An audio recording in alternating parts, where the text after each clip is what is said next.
Right now I'm joined by real estate attorney Josh Ribner from Gilmartin McKenzie. Josh, thanks for being here. Thanks for having us, Chris. Now it's that time of year, a lot of people are buying houses out there, and one of the common questions on the lending side, I'm sure it happens on your side as well, is what do I have to bring to closing? So I guess for the buyers out there, what should they be prepared to bring to the closing?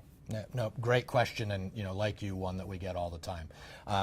There's a couple categories, which I think is really the easiest way for a buyer to think about what they're going to have to bring to closing. The first is going to be the balance of any down payment that they're making or their contribution to the property. So before the closing, they would have paid some money with the offer. They would have paid some money with their purchase and sale contract. Usually $1,000 or so. With the offer, and then with the purchase and sale, maybe 5 or 10%. Yeah.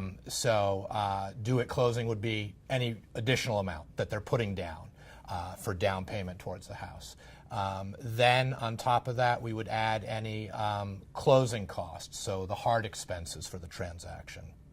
So lender items, appraisal, title search, attorney's fees, title insurance, county registry of deeds fees to file the documents. Those are your quote-unquote closing costs. Yeah, those will be the core closing costs. And so they'll add that to the down payment amount.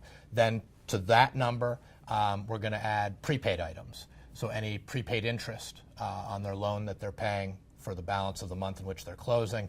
If they're escrowing, any escrows for taxes or homeowners insurance. That is your prepaid items. And then so we add your prepaid items to your closing costs, to your down payment, and that's really the amount that's going to be due from the buyer at closing. And I think that's where it sometimes gets tangled up, is that people think that they just have the down payment and the quote-unquote closing costs, not realizing that there's other things that go into it, right? Absolutely. So your daily interest, your escrows plays a fact as well. Yep, absolutely. Nope. And we always try to make sure everybody's prepared long before closing, at least conceptually, if not with hard final numbers, so that there aren't any surprises for the buyers. Great information, Josh. And if you're in the market to buy or sell your home and looking for real estate advice, you can reach out to Josh or the team over at Gilmartin McKenzie by going to their website at gmlawllp.com. And remember, we have more buyer and seller tips right here on our page on boston.com.